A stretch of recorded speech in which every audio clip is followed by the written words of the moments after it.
Allez, c'est parti. Bonsoir et bienvenue pour ce premier rendez-vous Morning avec un de nos membres, Jonathan. Bonjour Jonathan et bonjour Nicolas Auclair, Salut. notre fantastique community manager. On a réussi à se libérer ce soir. Ouais. Bah, c'est pas évident, hein. Tu vois, j'ai le fond vert derrière, c'est qu'il y a les gosses encore qui courent, hein. Bonjour Jonathan. Eh ben, bonjour les deux Nicolas, hein. Alors déjà, je suis content de pouvoir vous parler, hein, parce qu'après avoir longtemps échangé entre guillemets sur le forum de Monique, ça fait plaisir de pouvoir échanger avec vous de vive voix. Plaisir Ouais. partagé. Gentil. Parfait. Donc toi Jonathan, là actuellement, ce que tu me disais, c'est que tu es dans les Vosges, hein, c'est ça? Ouais, c'est bien ça, ouais, je suis dans les Vosges, ouais. Parfait. Pas que le Wi-Fi risque peut-être de pixeliser un petit peu la vidéo, mais On est dans les Vosges, hein. c'est ça, c'est ça. Je pense que ça devrait être bon. Ok, donc Jonathan, peut-être tu peux te présenter, dire ton âge. Peut-être ce qui serait intéressant, c'est de savoir depuis combien de temps tu investis et quel était ton premier investissement. Je pense Ouais, que c'est une question intéressante. ouais, bien sûr. Bon, déjà, tout d'abord, donc, je m'appelle Jonathan, j'ai 28 ans.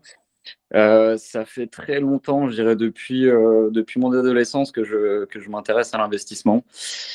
J'ai pas passé le cap étant adolescent. Si j'ai peut-être acheté ma première pièce d'or en étant adolescent. Je me souviens, du coup, c'était pas forcément le meilleur support que j'ai choisi d'ailleurs, parce que j'ai dû acheter un 10 francs, donc avec une prime élevée, mais on reviendra dessus tout à l'heure. Après, par la suite, mon premier investissement, déjà, c'était la base. Donc, j'ai commencé par me mettre une épargne de précaution de côté. Donc, j'ai vraiment commencé à épargner. Donc, bon, on peut pas parler d'investissement à proprement parler, parce que j'ai mis de côté, comme tout le monde, hein, sur un livret A et puis sur un PEL. Par la suite, j'ai Je, commencé. je fais juste un petit, je fais juste un petit accroche intéressant. C'est intéressant parce que donc tu disais que ton premier investissement, c'était de l'or directement. Ouais, ouais. Donc, il y a beaucoup de jeunes, leur premier investissement, c'est les cryptos, quoi. Ouais, C'est effectivement. tu as directement commencé par l'or. Ouais, c'était bon.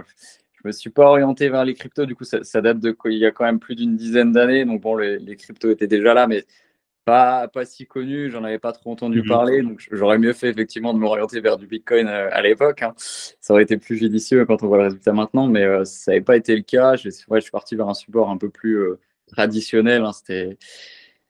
Je me suis renseigné un petit peu sur les pièces d'or. Je trouvais ça sympa. J'en avais jamais vu. Je voulais pouvoir en toucher une, voir ce que c'était vraiment de l'or. Et puis voilà, j'ai passé le cap en achetant un 10 francs. C'est pas forcément effectivement le choix que tout le monde aurait fait dès le début, hein. Ça paraît plus. Tu l'as eu physiquement alors, c'est ça? Tu as acheté Ouais, en physique, en shop, quoi. Et ouais, tu l'as gardé. Tu l'as encore d'ailleurs, cette pièce? ouais, je l'ai encore. Ouais, je l'ai encore. Ouais. Et dans sa capsule. Intéressant Excellent. parce qu'actuellement, l'or bat des records, hein. Ouais, ouais, ouais. Surtout je viens de voir l'or contre l'euro. Il y a une grosse accélération et enfin, beaucoup de personnes pensent que cette accélération va continuer dans les mois et les trimestres et les années qui suivent, quoi. Donc peut-être garder précieusement cet investissement. Ouais, ouais, de toute façon, ça fait déjà un moment que je l'ai. Bon, elle a été rejointe par une autre pièce, hein, d'ailleurs, depuis, mais je garde précieusement, entre guillemets. Bon, c'est pas, ça représente une petite partie de mon portefeuille. Je ne vais pas continuer d'investir sur ce support. Mhm. Mais c'est vrai que là, les 2 dernières semaines, même un petit peu plus, l'or a continué de battre des records. Donc, c'est sympa à observer, en tout cas. Et maintenant, pour rentrer dans le vif du sujet, c'est à quel moment que tu as commencé à investir en bourse? Alors, j'ai commencé à investir en bourse via, du coup, des opérations de. euh, En fait, j'ai travaillé un moment chez Michelin, dans D'accord. l'entreprise Michelin, et c'est à partir de là que j'ai commencé à acheter des actions. Donc, il y avait des plans d'actionnariat Michelin. Donc, en tant qu'employé, on avait le droit d'acheter des actions à titre préférentiel, donc avec une décote et puis un abondement de l'entreprise. Donc, c'est à partir de ce moment-là que j'ai commencé à acheter des actions. Ils faisaient ça, je crois, de mémoire tous les 2 ans. Donc, tous les 2 ans, j'ai commencé à racheter des actions Michelin, donc avec ce prix préférentiel. Et du moment qu'on commence à posséder des actions, donc on a tendance à regarder la bourse, on a tendance à regarder un petit peu ce qui se fait ailleurs. On commence à, voilà, ça a commencé à, comment dire, à m'obséder. Le mot serait peut-être un petit peu fort, mais je commençais à regarder de plus en plus souvent. À me titiller, effectivement. Je commençais à regarder de plus en plus souvent. Et puis, bah, à m'intéresser forcément aux autres actions. Donc c'est vraiment ça qui m'a fait passer le cap, qui m'a fait me rapprocher de la bourse et de vraiment m'y intéresser. En fait, de savoir que je possédais des actions Michelin, bah, ça m'a poussé à regarder comment se comportait l'action et puis à pousser un petit peu plus loin, quoi. D'accord, intéressant. Et donc ton premier support pour acheter des actions, est-ce que ça a été un compte titre, un PEA, Alors, du coup, enveloppe? Alors, le compte, du coup, était imposé vu qu'on passait par le plan actionnarial par rapport à ces actions Michelin. Donc, j'ai pas eu le choix de choisir mon courtier. J'ai commencé par ouvrir par la suite. C'était un compte titre chez un courtier que je ne recommande pas forcément. Pas mal de débutants ont tendance à s'orienter vers celui-là. Et quand j'ai compris les spreads qui étaient appliqués, j'ai vite arrêté. Donc, je vais pas citer, je vais pas donner de nom, mais j'ai vite arrêté. Et après, bon, je continue de me renseigner. Je me suis rendu compte qu'il était grand temps que j'ouvre un PEA. Donc, j'ai ouvert un PEA et du coup, c'est là que c'est le portefeuille que j'ai le plus fourni, on va dire. Et tu as acheté ta première action totale sur ton PEA. Non, je n'en sais strictement rien. Je sais plus, je saurais plus quoi dire. Non, c'est pas du total. Honnêtement, je me souviens plus ce que j'ai acheté parce que donc au tout début, forcément, on ne sait même plus il y a tellement d'entreprises qu'on ne sait pas vers où partir. Donc j'ai dû faire quelques achats et revendre une paire de fois avant de vraiment comprendre et puis choisir les entreprises sur lesquelles je voulais rester investi à long terme. D'accord. Mais je n'arrive pas à me souvenir vraiment c'est quelle action sur laquelle j'ai jeté mon dévolu au début. La première, je ne saurais pas. Je ne saurais pas dire. D'accord. Moi, ce que on verra peut-être tout à l'heure, mais pardon, ce que je vous propose, c'est avec ton autorisation, en fait. On va un petit peu découvrir tes investissements et puis peut-être ça nous permettra de poser des questions et à moins que tu as des questions en live à poser, Nicolas, à Jonathan avant qu'on joue les inspecteurs. Non, en fait, tu viens de me devancer. J'allais dire exactement la même chose parce que je viens de sortir. Donc, sur Morning, tu as rendu tes portefeuilles publics. Oui, donc, d'ailleurs, tu as 7 abonnés. Bravo, félicitations. Merci. Et je vois quand même que tu as un portefeuille. Je vais activer le partage. Je vais activer le partage aussi sur la visioconférence. Alors, 2 petites secondes que j'active le partage. Je vois qu'il est quand même assez fourni. Alors, est-ce que vous me confirmez que c'est activé? Ouais, effectivement. Oui, confirmé. Donc, c'est intéressant. Tu as un petit peu de crypto, tu as quelques actions, une dizaine d'actions sur compte titre. Tu as, j'imagine, une épargne de précaution. Tu as tes quelques métaux dont tu parlais précédemment, un PEA, et quelques SCPI et même du Realty. Donc, je dirais juste comme ça que ça semble très bien diversifié. Je ne sais pas ce que tu en penses, Nicolas, avant de regarder. Moi, déjà de base, oui, crypto, CTO, PEA, épargne, métaux, SCPI. Enfin, je veux dire, il manque plus grand chose, quoi. Donc, pour moi, déjà, c'est bien diversifié. Après, on peut voir donc la valeur sur la droite de ton épargne, par exemple. Donc, on peut tout de suite constater que tu as commencé par cette épargne, effectivement, hormis la pièce de 10 francs. C'est, on va dire, la base et ce que tout le monde devrait faire. Donc déjà, bravo à toi, John. C'est excellent, c'est excellent. Hein. Il faut peut-être aussi le préciser que avant d'investir, avant de mettre quoi que ce soit en crypto ou même une action d'entreprise, l'important, c'est vraiment de se constituer cette épargne de précaution qui vous servira justement à pas bouffer ensuite vos futures acquisitions, hein, parce que si pour revendre une action Coca ou une action qu'importe ou Schneider Electric, pour pouvoir se payer les freins de sa bagnole, et ben voilà, ça fait chier, on est plus bien, et c'est là qu'on commence à se casser la gueule. Donc déjà, bravo à toi pour cette valeur. Je vois que tu as à peu près mis, on va dire, allez, un an pour être tranquille, quoi. Tu as à peu près en portefeuille un an pour être tranquille. Donc déjà, bravo. Et puis, comment tu as pu faire d'ailleurs cette épargne de précaution? Ça t'a pris du temps finalement? Alors, oui, ça m'a forcément pris du temps. Combien de temps, je saurais pas le dire exactement. Je pourrais même dire que là, j'ai peut-être encore un petit peu trop en épargne par rapport aux dépenses que j'ai actuellement. Donc, pour être honnête, j'ai également investi en immobilier. J'avais effectué un achat immobilier qui s'est pas forcément trop bien, c'est pas, enfin, terminé. Là, donc, je suis en train de le revendre. Donc, c'est pour ça que je garde encore un petit peu d'épargne de précaution supplémentaire en attendant que tout soit terminé. Je devrais avoir des liquidités qui vont se dégager par rapport à cette revente. Donc bon, là, je pense que je peux donner les sommes, étant donné qu'on voit sur les portefeuilles les sommes. Normalement, il devrait y avoir entre 15 et 20 000 euros de liquidité qui devraient rentrer qui devraient rentrer. Donc, et tu penses réinvestir une partie de ces liquidités en bourse aussi, ou juste garder ces liquidités en épargne? Alors, pour l'instant, je suis encore en phase de réflexion bon, par rapport à cet achat qui s'est mal passé. Au début, ça m'avait un peu refroidi. Mais je pense, j'hésite encore, mais je m'oriente. Je vais peut-être quand même finalement repartir sur l'immobilier physique. J'hésitais entre investir en SCPI ou voilà, il y a cette histoire de tranquillité, les rendements sont plus faibles. Et il y a quand même cette tranquillité d'esprit, hein, il n'y a pas de stress par rapport à l'immobilier physique. Il y a pas de contraintes. Donc voilà, je suis encore dans la phase de réflexion de ce que je vais faire de cette rentrée d'argent.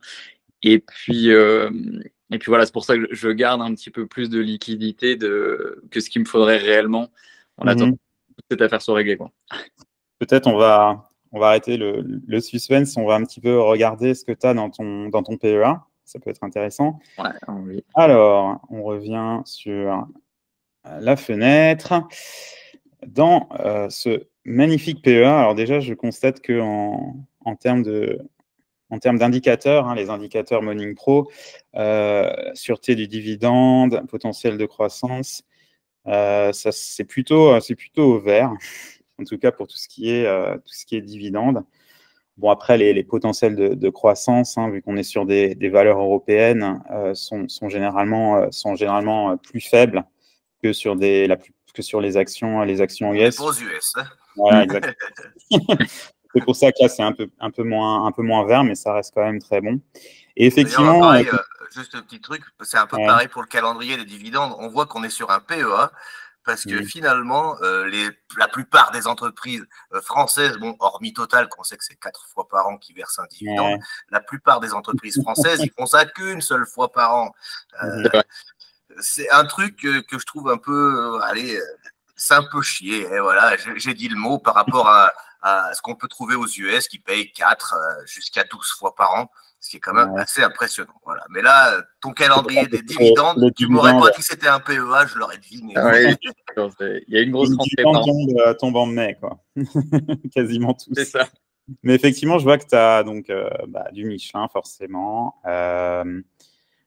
du LVMH.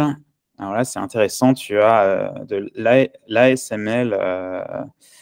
C'est effectivement une valeur technologique très intéressante. Air Liquide, hein, L'Oréal, Novo Nordisk. Là, c'est très costaud, hein. Faut dire ce qui est. Hein. Schneider, je vois aussi, c'est quand même impressionnant. En fait, tu n'as pas choisi tes actions au hasard et directement on le voit. Ouais, avec un peu du Dassault et bien sûr forcément du Total Energy. Ouais, c'est vrai. Je ne connais pas cette entreprise, Carbios. Alors, Carbios, moi, je vais parler de Carbios. Là, c'est la valeur, je pense, qui va être le plus inconnu pour la plupart. C'est vraiment la partie Paris de mon PEA. C'est pour l'instant une boîte qui dégage pas grand-chose, donc normalement en revenus, etc. Il n'y a rien. C'est plutôt un pari sur l'avenir. Donc, ils ont développé des enzymes. C'est une boîte française. Hein. Ils ont développé des enzymes capables de recycler le plastique. Donc, du coup, ils ont Ils ont belles perspectives d'avenir. Ouais, ils ont le soutien de pas mal de boîtes, donc je crois de tête. Alors forcément, vu que c'est une biotech, il n'y a pas de sûreté de dividendes.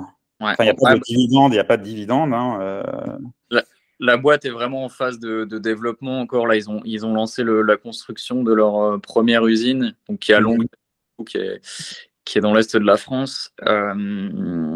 Donc, voilà, c'est un pari sur l'avenir. Je crois que de mémoire, l'usine devrait se mettre en route fin 2025 ou courant 2025, je crois. Donc, elle est soutenue par pas mal de grosses entreprises, donc comme L'Oréal, Michelin et j'en passe. Il y en a beaucoup d'autres, donc qui veulent justement pouvoir bénéficier de ce cycle du plastique recyclé. Donc, c'est vraiment la partie risque de mon PEA. Donc, normalement, en investissement, faut pas vraiment se laisser porter par ses émotions, mais c'est une boîte dans laquelle j'ai envie de croire parce que c'est un beau projet. Et voilà, j'ai envie d'être dessus et puis voilà, adviendra ce qu'il a. Tu as raison, hein. De toute façon, de plus en plus, on est envahi de plastique. Je crois qu'il existe, on verra après si j'ai raison ou pas, mais plus de 50 000 plastiques différents. Enfin, c'est juste impressionnant.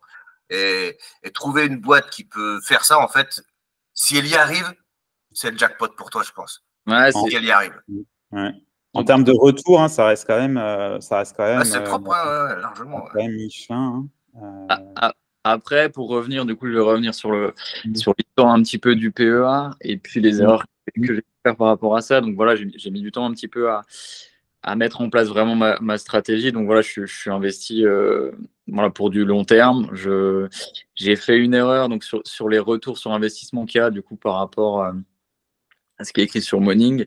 En réalité, il devrait être plus élevé que ça. J'ai fait une erreur au début de cette année. J'ai changé ma stratégie en cours de route. Donc, voilà, je suis parti pour investir sur du long terme.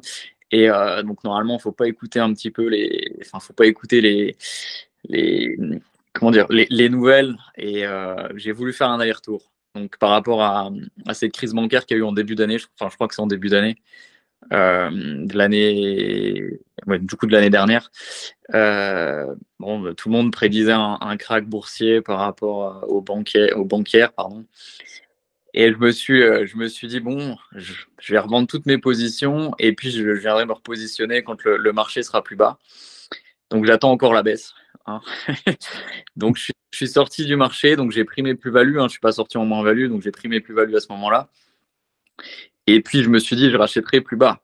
Sauf qu'au final, je me suis retrouvé à réinvestir un petit peu petit à petit, mais sans retrouver les prix que j'avais à l'époque.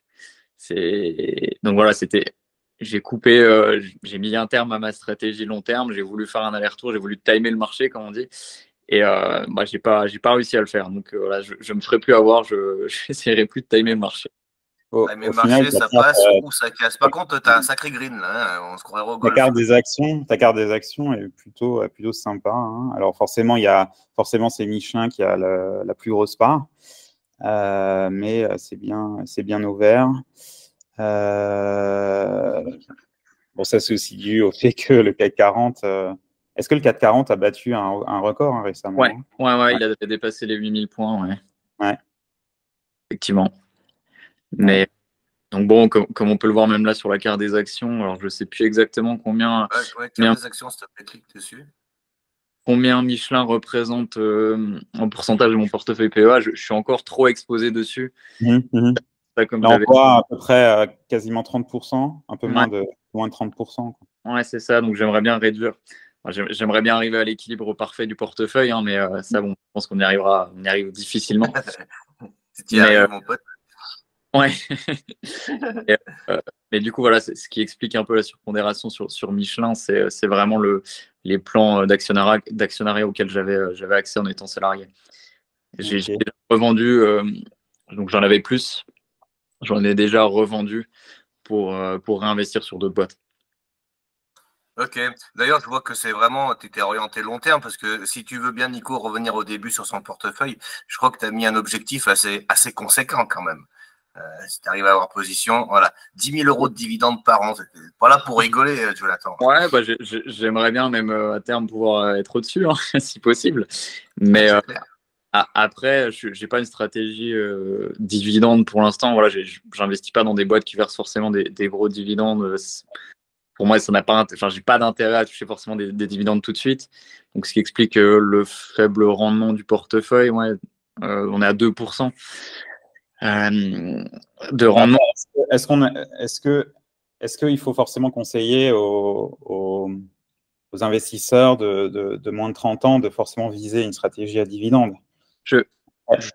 Après, ça se discute, hein, chacun son point de vue. Il y a toujours les deux écoles entre croissance et dividende. Moi, je pense que non. Et ma stratégie, c'est pas celle-là. Je pense vraiment qu'il vaut mieux investir dans des valeurs de croissance avec dividende qui augmentent tant qu'à faire chaque année, avec croissance et dividende pour vraiment aller chercher cet effet cumulé. Du coup, croissance plus rendement à terme. Mais voilà, ça se discute et puis chacun son point de vue évidemment, mais je crois que sur le forum il y avait justement un jeune investisseur qui avait posté son portefeuille récemment et où la communauté modding partageait entre guillemets mon point de vue, je crois, qu'il y avait eu pas mal de réponses allant dans ce sens.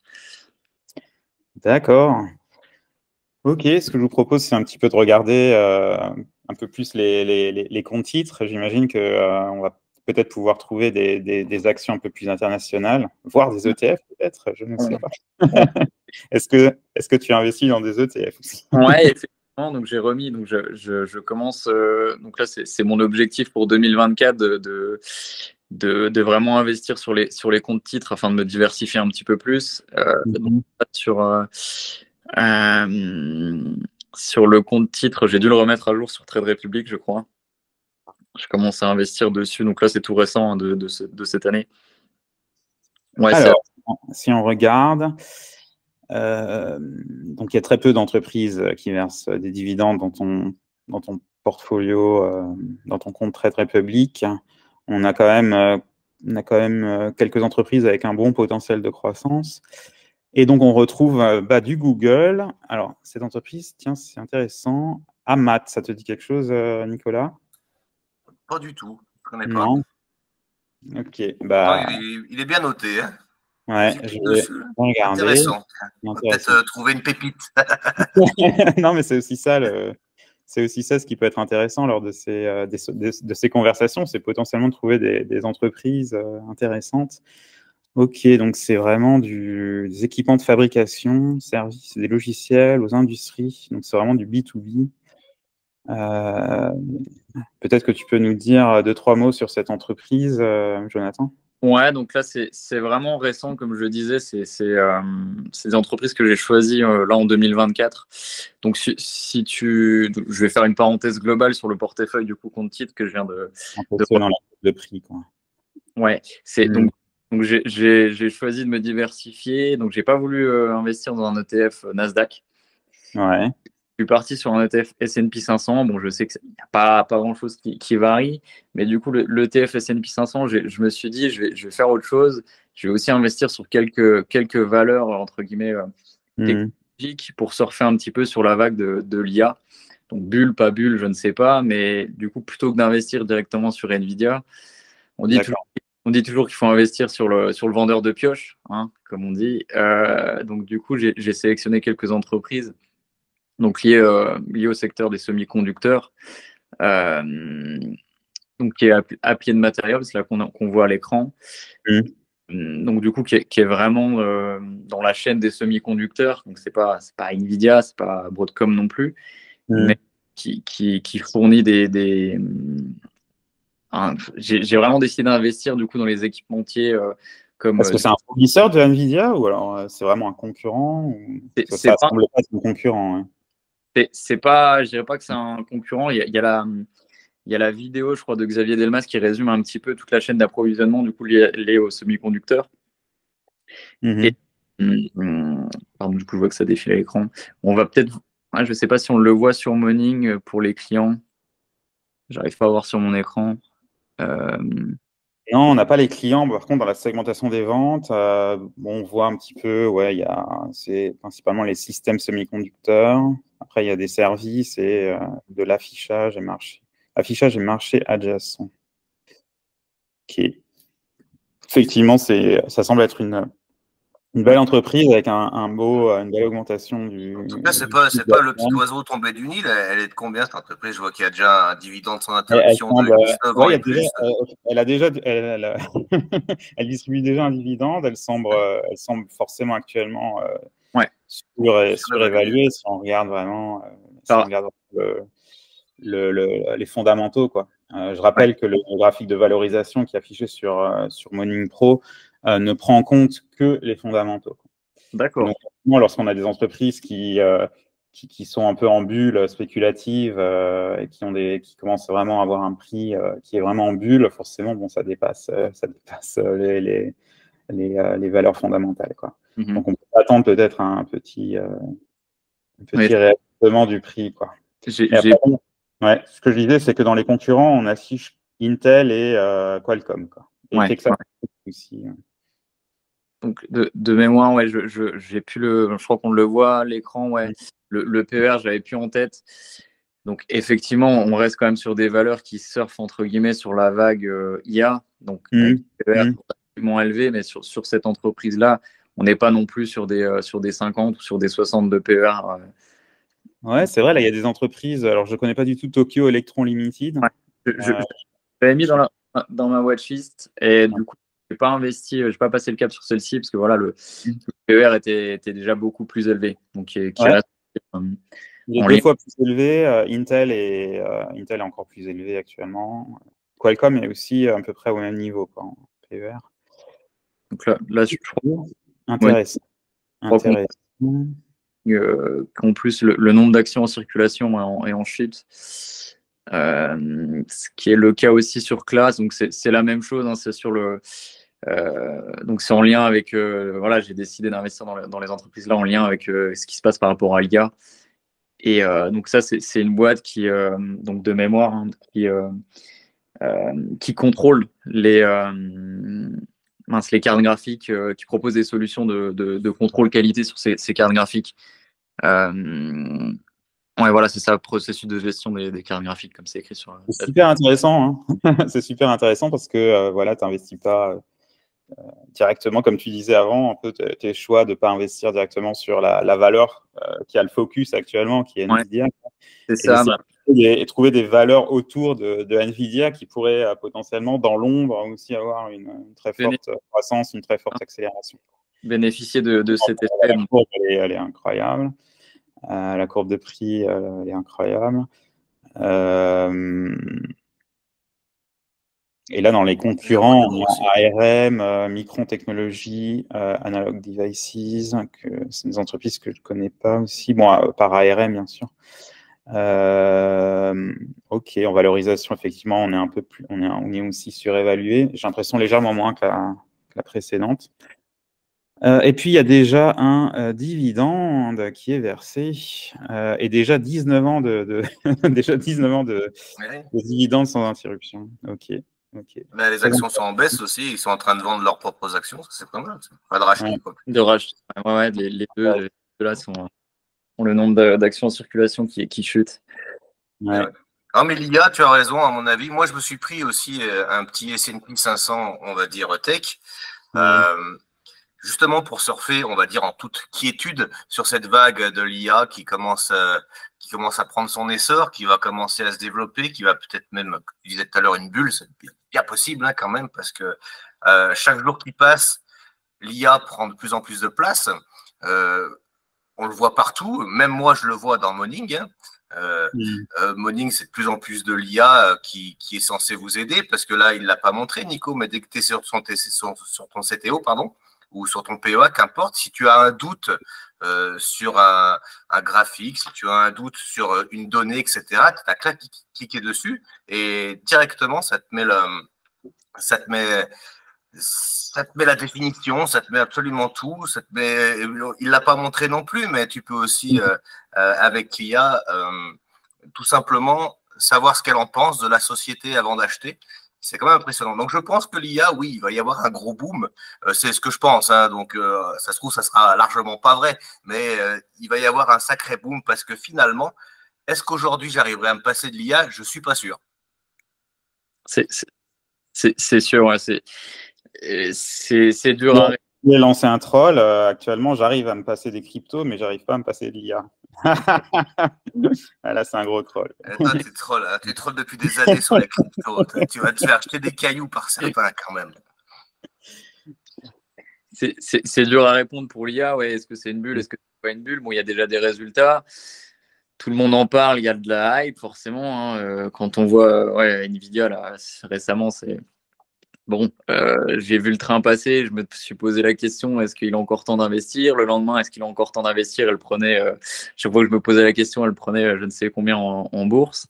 Et voilà, c'était pour moi un peu le moyen le plus safe de potentiellement surfer sur cette vague de l'IA sans investir non plus directement sur Nvidia qui a un PER qui est justifié, pas justifié. Les résultats, les chiffres sont phénoménaux, donc en partie justifié, mais le PER est quand même très haut. Donc j'étais réticent en fait d'investir directement sur Nvidia. Donc c'était ma façon à moi, c'est de surfer sur cette vague.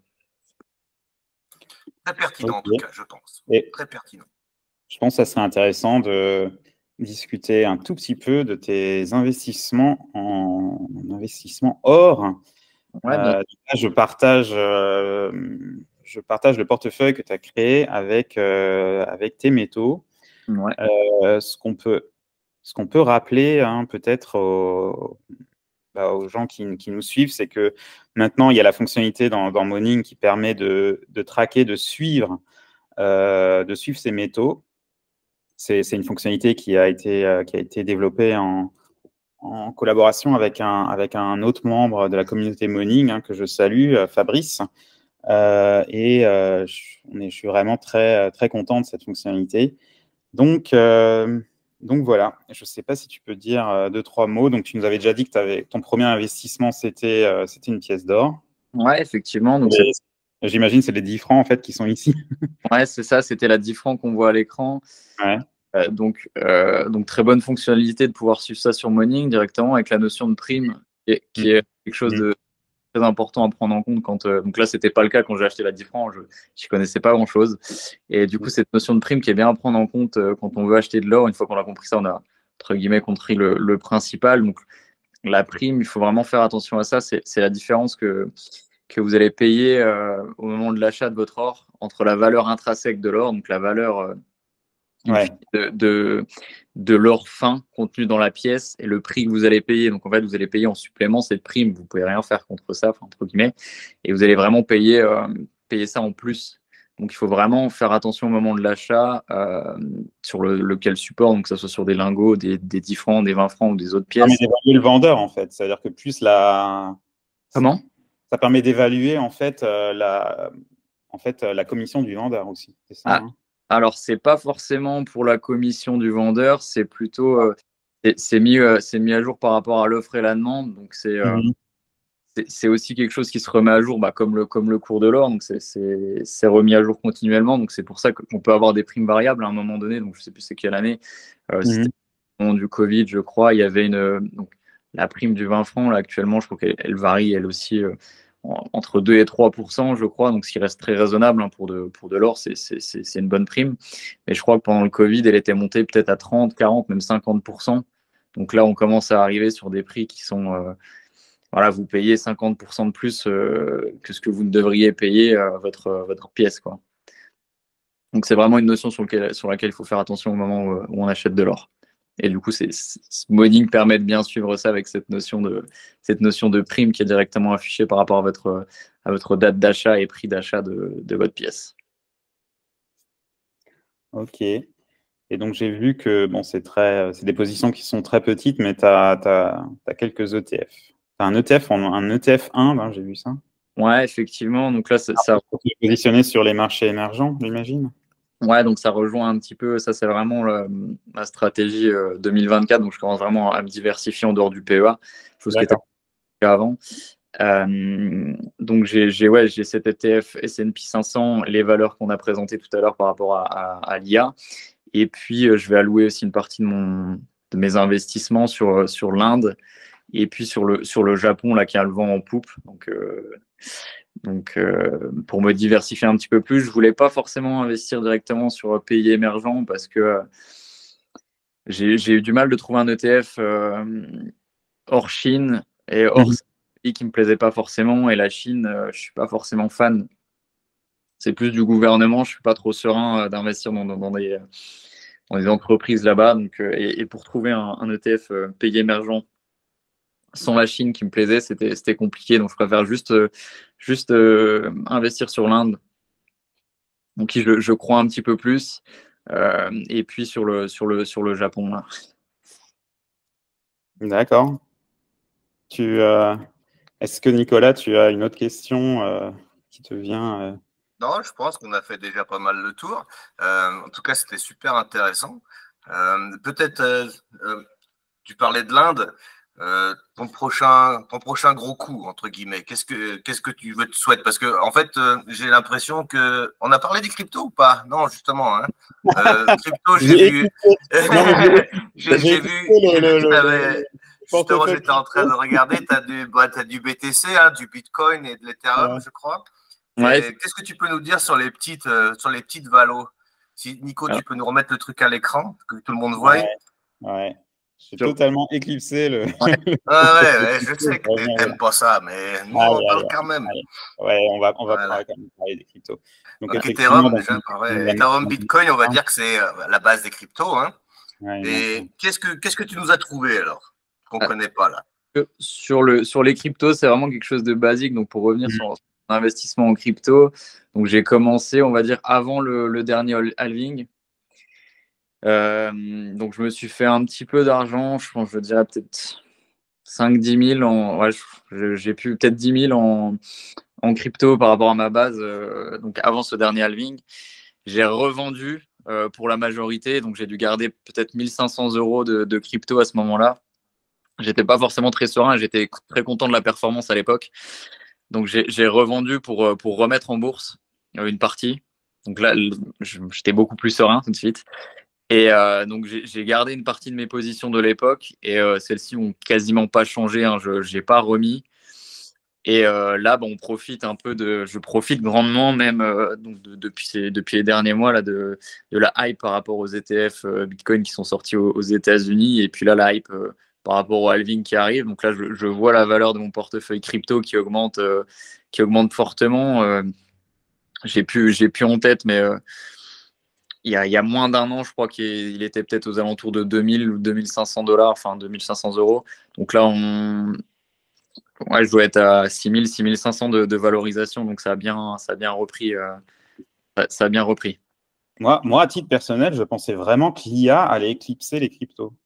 Je pensais vraiment, mais après, c'est vrai que vu que par derrière, il y a eu tous ces efforts des gros institutionnels américains, des grosses entreprises de fonds comme BlackRock et compagnie qui ont vraiment poussé pour avoir ces ETF crypto. Et là, boum, on commence à avoir les premiers ETF crypto validés aux États-Unis. Mais c'est vrai que moi, à la base, je pensais vraiment que l'IA allait totalement éclipser les cryptos, quoi. Alors, est-ce que les deux ne sont pas compatibles aussi? Parce qu'il y a beaucoup de projets qui sont en cours sur les cryptos. Je suis beaucoup moins qu'avant. Mais je n'ai pas une grosse partie du portefeuille crypto en Bitcoin. Je comprends un petit peu moins l'intérêt en lui-même du Bitcoin. Donc, à part une monnaie refuge, mais une monnaie refuge décentralisée, donc il y avait quand même beaucoup de frais. Enfin, je n'ai pas trouvé trop d'avantages à ça. J'ai préféré plus investir une grande partie la plus grande partie de mon portefeuille sur l'Ethereum. Donc là où je comprenais vraiment un peu l'intérêt. Et puis, tous les autres business qui sont venus. Avec ce système de contrat, tu veux dire? Ouais, tu arrives mieux à cerner le potentiel d'Ethereum avec son système de contrat. Ouais, c'est ça. Que juste la monnaie, entre guillemets, la monnaie crypto phare qui est le Bitcoin, quoi. C'est ça. En tout cas, je comprends un peu l'utilité. Est-ce que le Bitcoin, on parle de valeur refuge? Oui, peut-être. Hein, je n'ai pas la réponse non plus. On parlait de pays, même on a parlé des BRICS qui allaient potentiellement servir du Bitcoin pour leur monnaie ou je ne sais pas. Est-ce qu'ils vont pas plutôt créer une autre monnaie crypto à leur sauce? J'en sais rien, mais je comprenais plus en tout cas l'intérêt de l'Ethereum qui avait vraiment une valeur ajoutée, qui avait vraiment quelque chose à apporter, qui apportait quelque chose, plutôt que le Bitcoin qui avait juste pour but d'être une valeur refuge. Donc en valeur refuge, on a déjà l'or, justement, est une valeur refuge parce que c'est palpable et que physiquement on peut l'avoir. Et puis si demain il y a un problème, on prend notre or et on s'en va. Le Bitcoin, c'est le but. J'ai pas la réponse, mais j'étais un peu moins fin et un peu moins serein d'avoir la plus grosse partie de mon portefeuille en Bitcoin. Et je pensais, en tout cas, un peu comme Nvidia, avoir entre guillemets loupé le train du on va plus faire un fois 1000. Alors, je pense pas. Il n'y a pas tout de suite. J'en sais rien de quoi il fait demain, mais en tout cas, je pense pas que tout de suite le Bitcoin voit sa valorisation faire fois 1000, quoi. J'ai un gros doute. Bah écoutez, ce qu'on peut poser comme dernière question, c'est est-ce que tu as déjà en vision tes prochains investissements que tu vas faire cette année? Donc, tu disais en introduction que tu allais peut-être recevoir de la liquidité de revente de biens immobiliers, mais après que tu ne savais pas encore si tu allais réinvestir une partie en bourse. Est-ce que tu sais déjà si tu vas réinvestir quels seront par exemple tes prochains investissements en bourse ou en crypto ou... Alors, en crypto, comme je le disais, là, j'investis plus vraiment ce que j'avais laissé dans mon portefeuille. J'étais prêt à le perdre. Et là, on verra bien où nous mène le halving qui arrive. Donc, je sais pas. Je pense que je ne vendrai pas, mais bon, ça dépend de la valorisation que ça atteint. On verra bien à ce moment-là si je revends ou non. Pour les liquidités qui arrivent, effectivement, j'ai pas encore la réponse. Est-ce que je me garde une part de liquidité afin d'acheter de nouveau un bien physique, hein? Je me pose encore la question. Si c'est pas le cas, je pense qu'il y a une partie qui partira en SCPI pour continuer de me diversifier un petit peu. Donc seulement une partie et le restant partira certainement en bourse, alimenter mon PEA pardon, et mon compte titre. Et pour les prochains achats, donc tous les mois, là, on va dire que je mets peut-être 1100, 1200 euros qui sont alloués du coup à mes investissements. Donc il y a une majorité qui part, on va dire à peu près 700 euros qui part dans le PEA.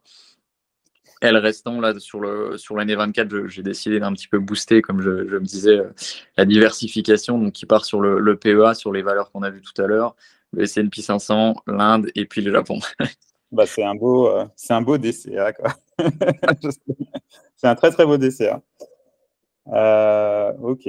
Bon, bah, c'était très sympa comme premier rendez-vous. Je te remercie.